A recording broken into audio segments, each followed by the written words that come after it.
തീരങ്ങളെ തഴുകി ചെറുതുരുത്തി നില ബോട്ട് ക്ലബിൽ ആസ്വദിക്കാം സായാഹ്നവേളകൾ. റിവർ സഫാരിക്കായി കയാക്കിംഗ്, ബോട്ടിംഗ്, വഞ്ചി സഫാരി, സ്വാൻ പെഡൽ സർവീസുകൾ.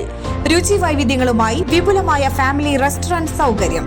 വിനോദത്തിനായി kids park, play ground, horse riding, water pool. നില ബോട്ട് ക്ലബ്. തിരുവില്ലാമല ആക്കപ്പറമ്പിൽ നിന്നും ഭക്തജന സംഘം കാൽനടയായി പഴനിയിലേക്ക് യാത്ര ആരംഭിച്ചു. തിരുവില്ലാമല ആക്കപ്പറമ്പിൽ നിന്ന് 300 പേർ അടങ്ങുന്ന ഭക്തജന സംഘമാണ് കാൽനടയായി പഴനിയിലേക്ക് യാത്ര തിരിച്ചത്. ബുധനാഴ്ച കാലത്ത് ആക്കപ്പറമ്പ് ബാലസുബ്രഹ്മണ്യ കോവിലിലെ പൂജാ ചടങ്ങിന് ശേഷമാണ് യാത്ര തുടങ്ങിയത്. കോവിലിലെ പൂജാരി മുരുകേശ സ്വാമിയുടെ നേതൃത്വത്തിലാണ് സംഘം പുറപ്പെടുന്നത്. അദ്ദേഹത്തിന്റെ അച്ഛൻ കന്ദസ്വാമി തുടങ്ങിവെച്ച യാത്ര 50 വർഷമായി തുടരുന്നു. തീർത്ഥാടകർ 5-ാം ദിവസം പഴനിയിൽ എത്തിച്ചേരും. തുടർച്ചയായി 16-ാം വർഷവും ക്ഷേത്രത്തിലെ തൈപ്പൂയ ചടങ്ങിന് ശേഷം പഴനിയിലേക്ക് കാൽനട യാത്ര നടത്തുന്ന ബാലുസ്വാമി സംസാരിക്കുന്നു. നമ്മുടെ കാരണവർമാരായിട്ട് നടന്നു പോകുന്ന ഒരു പരിപാടിയാണ്. ഇവിടുന്ന് എല്ലാ നാട്ടുകാരും വരുന്നുണ്ട്.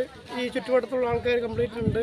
നമ്മൾ എല്ലാ വർഷവും ഈ തൈപ്പൂയം കഴിഞ്ഞതിൻ്റെ പിറ്റേ ദിവസം നമ്മൾ ഇവിടുന്ന് പാദയാത്രയായിട്ട് പോയിട്ട് 5 ദിവസം നടന്ന് 5-ാമത്തെ ദിവസം നമ്മൾ പഴനി എത്തും. 6-ാമത്തെ ദിവസമാണ് ഞങ്ങൾ ദർശനം നടത്താറ്. പഴനി ദർശനമൊക്കെ കഴിഞ്ഞ് എല്ലാ വഴിപാടുകളും കഴിഞ്ഞ് ഞങ്ങൾ ഇവിടെ തിരിച്ചു വരലാണ്. ഏകദേശം നമ്മൾ 250 പേര് കുറയാതെ കാണും. 300 പേരാണ് ഞങ്ങൾ കറക്റ്റായിട്ടുള്ള കണക്ക് കേട്ടെന്നുണ്ടെങ്കിൽ ഞങ്ങൾ അടുത്തൊരു ജംഗ്ഷനിൽ പോയിട്ട് കുറേ ആൾക്കാരും കൂടി ചേരാറുണ്ട്. ആ കണക്കും കൂടി വന്നാലാണ് നമ്മുടെ ഫുള്ളായിട്ട് അവര് അക്കപ്പുറമുണ്ട്, കാസർഗോഡുണ്ട്, കണ്ണൂരുണ്ട്, പാറമേൽപ്പടി, മായന്നൂര്, വാണിയംകുളം എല്ലാ ഭാഗത്തു നിന്നുണ്ട്. CCV news, Thiruvilwamala.